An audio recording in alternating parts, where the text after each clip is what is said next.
Update muna nga tayo sa mundo ng basketball at sa Gilas Pilipinas sa paparating na Asian Games. Talaga nga namang gigil na ang China na bumawi sa Gilas Pilipinas dahil nga sa dalawang masasakit nilang pagkatalo. Lalong-lalo na yung hindi malilimutang Asian Games na ginanap sa Hangzhou, China sa kanilang baluarte, kung saan pinataob ng Gilas Pilipinas ang China sa semifinals. Kaya naman napakasakit nun dahil sa harap mismo ng kanilang mga kababayan ay natalo sila. Kaya naman ang China simula noon ay hindi na talaga makapag-move on sa Gilas Pilipinas.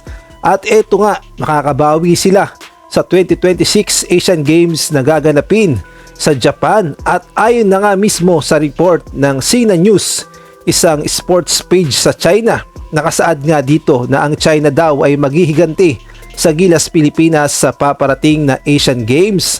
At ay na rin mismo dito sa report ay gagawa sila ng pinakamalakas na lineup na ipangtatapat nila sa Gilas Pilipinas. At ito nga yung nakasaad dito, ating babasahin. Sabi nga, facing the Philippines, strong performance, the Chinese men's basketball team has fielded its strongest lineup aiming to avenge their previous defeat. So malinaw na maghihiganti talaga ang China.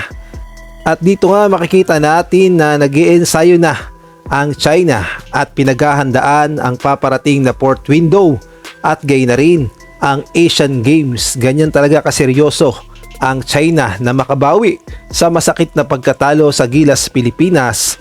At talaga nga namang expected na natin na ipapadala nila ang pinakamalakas na lineup. At sigurado pati yung mga NBA players nila ay ila-line up nila sa Asian Games. Kaya naman matinding hamon talaga ito sa Gilas Pilipinas kapag nakaharap ang China.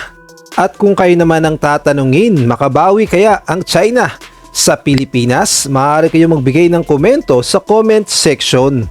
Samantalang sa ibang balita naman, mukhang hindi biro ang kagustuhan ni Remy Martin na may suot ang jersey ng ating national team. Sa isang panayam ng Spin.ph kay Remy Martin bago tumulak ang Strong Group Athletics papuntang Taipei para sa Jones Cup, malinaw ang kanyang mensahe. Anything it takes as long as I'm able to play in Gilas. Ang ibig sabihin, handa raw siyang gawin ang lahat ng legal na proseso para magkaroon ng pagkakataong makapaglaro para sa Gilas Pilipinas. At dito nagiging interesting ang buong sitwasyon. Si Remy Martin ay may dugong Pinoy dahil sa kanyang ina at mayroon siyang dual citizenship. Pero may malaking problema pagdating sa FIBA eligibility. Ayon sa report, hindi siya nakakuha ng physical Philippine passport bago siya mag 16 years old. At napakahalaga nito dahil sa FIBA rules mayroong requirement para sa dual citizen na gustong maglaro bilang local player sa international competition. Kaya naman sa kasalukuyan, hindi pa automatic na pwedeng ituring si Remy Martin bilang local player ng Gilas sa FIBA organized tournaments. Pero hindi sumuko si Remy. Ang kanyang paninindigan, kung may paraan para maayos ang kanyang eligibility, gagawin niya. Sinabi niya rin na kung kinakailangan niyang dumaan sa naturalization process, willing din siyang gawin iyon. Pero syempre, hindi ibig sabihin nito na automatic ng makakalaro siya sa Gilas. Kailangan pa ring dumaan sa tamang proseso, dokumentasyon at approval ng mga kinauukulang basketball at sports authorities. At dito papasok ang malaking papel ng SBP at ng Philippine Olympic Committee. Ayon sa report, umaasa si Remy na matutulungan siya ng SBP at POC na mahanapan ng paraan para maging eligible siyang kumatawan sa Pilipinas. Mas naging interesting pa ang timing nito dahil malapit na ang Asian Games.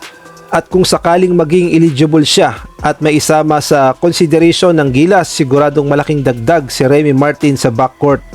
Para sa mga nakakilala sa laro ni Remy, hindi na bago ang kanyang kakayahan.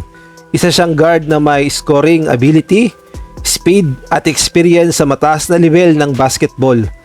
At isa sa pinakamalaking achievement niya ay ang pagiging bahagi ng NCAA Championship Team ng Kansas Jayhawks. Kaya kung sakaling magkaroon siya ng pagkakataong makalaro para sa Gilas, siguradong malaking usapan ito sa Philippine basketball. Pero ang mas nakakabilib dito ay hindi lang dahil gusto niyang makapaglaro, talagang ipinapakita ni Remy Martin na pangarap niya ang ma-representa ang Pilipinas. At ayon mismo sa kanya, mas gusto niyang maging eligible bilang local player. Pero kung sakaling hindi iyon maging posible at kailangan niyang dumaan sa naturalization, sinabi niyang willing siyang gawin iyon para lang magkaroon ng pagkakataong makapaglaro para sa national team. At may isa pang bagay ang gustong-gusto ni Remy Martin, ang makalaro kasama si Kai Sotto. Imagine niyo Remy Martin sa backcourt, Kai Sotto sa frontline at kasama ang mga pangunahing players ng Gilas Pilipinas. At syempre, hypothetical pa lang iyan sa ngayon. Wala pang konfirmasyon na makakasama si Remy Martin sa Gilas lineup, pero ang malinaw, seryoso ang player mismo. At malaking bagay iyon dahil hindi naman lahat ng player ay handang dumaan sa ganitong proseso para lang makapaglaro sa national team. Kaya ngayon ang tanong, may pagkakataon kaya talagang makalaro si Remy Martin bilang lokal ng Gilas Pilipinas? At kung hindi man siya maklear bilang lokal, posible kaya ang naturalization route? Isa rin itong malaking bagay na dapat nating bantayan dahil hindi lang naman tungkol sa isang tournament ang pinag-uusapan dito.